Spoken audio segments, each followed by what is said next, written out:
Okay, let's talk about Elon Musk. He's one of the most polarizing figures out there, right? Some people call him a visionary, a real-life Iron Man, and others, well, they call him a psycho. So what's the real story? Is he a genius, or is there something darker going on? First things first, you gotta wrap your head around the scale of this guy. We're talking about a net worth that shot past $300 billion. He was the first person in history to do that. He's not just rich, he's playing in a league that's honestly hard to even imagine. And with that kind of money and influence, this whole mythology builds up around him. He's become this icon. Every kid with a dream, every startup founder grinding it out, they look at him and see the ultimate symbol of success. He's the guy building the future we read about. But this is where it gets really fascinating. The man himself, Elon Musk, has actually said out loud, "I'm not sure I want to be me." Think about that. The one person on Earth everyone is trying to be isn't even sure he wants his own life. That's a really telling quote. So it all comes down to this one big question. Is he this once-in-a-generation genius who's literally pushing humanity forward? Or is there a chaotic, darker side that's, well, kind of psycho? Let's dig in and unpack it. Look, to really get a handle on Musk, you have to go way back, to the beginning. Because a personality like his doesn't just happen. It was forged in an environment of incredible extremes, both amazing adventure and, honestly, deep, deep trauma. It's like this guy was genetically engineered to push boundaries. I mean, his family tree is just packed with pioneers. His great-grandmother was Canada's first female chiropractor, his grandfather won a crazy 10,000-kilometer car race, and his grandparents on his mom's side, they were the first people ever to fly a tiny single-engine plane all the way from South Africa to Australia. So yeah, taking huge risks is kind of the family business. But, for all that incredible adventure, there was this really dark, traumatic side to his childhood.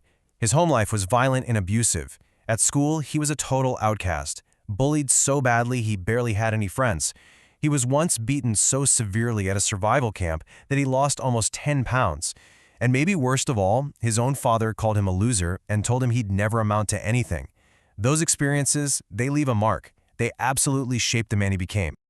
So how does all of that, the adventure and the trauma, come together?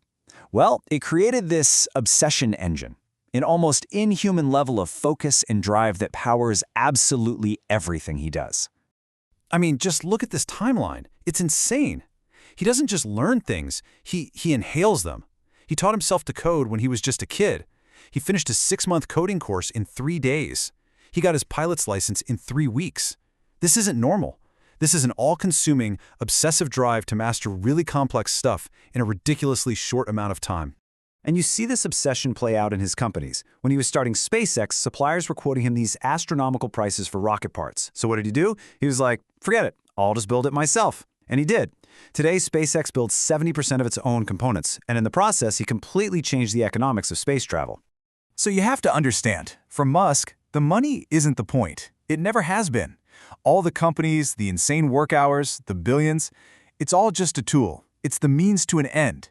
And that end, his ultimate obsession, has always been colonizing Mars. Money is just the fuel to get that rocket off the ground. But, and this is a huge but, that same obsessive engine has a flip side, a really volatile, chaotic side. This is where the visionary drive starts to look a lot like unhinged behavior, and it's where the psycho part of the equation really comes into play. You see this constant tug-of-war, right? On one side, you've got the absolute visionary creating reusable rockets. But on the other, you have this incredibly volatile manager who threatens his top engineers, who fires his PR chief just because he didn't get enough credit, and, oh yeah, who challenges another tech billionaire to a literal cage fight. And wow, this chaos isn't just limited to the boardroom. His personal life is just as much of a whirlwind. We're talking multiple marriages, multiple divorces. He even married and divorced the same woman twice, and he has 11 living children with 3 different women. His personal life seems to run on that same high-octane, chaotic frequency as his work life. I mean, what other CEO does this? He takes these massive risks, and not just in business. He'll publicly go after some of the most powerful people on the planet, like George Soros. He'll make huge political donations that could tick off half his customers. And yeah, he'll turn a business beef with Mark Zuckerberg into a challenge for a physical fight. For anyone else, this would be career suicide. For him, it's just Tuesday. His old friend from the PayPal days, Peter Thiel, probably put it best. He said that Musk is directly proportional to risk. The bigger the risk, the more you're seeing the purest version of Elon Musk. Okay, so after all that, what are we supposed to make of this guy? Where do we finally land on this whole genius or psycho question? Let's put the final piece of the puzzle into place. And I think this is the real key. His genius and his madness aren't two different things. They're not separate modes. They come from the exact same source. The intense obsession that lets him master rocket science is the same obsession that makes him a terrifying boss. The insane risk-taking that built SpaceX is the same impulse that leads him to pick public fights. They're two sides of the exact same, very powerful coin. And that leaves us with one last big question, something to really think about. When you look at people like Musk, who are fundamentally changing the world, you have to ask, to really push humanity forward, to alter the course of history, do you have to be a little bit psycho?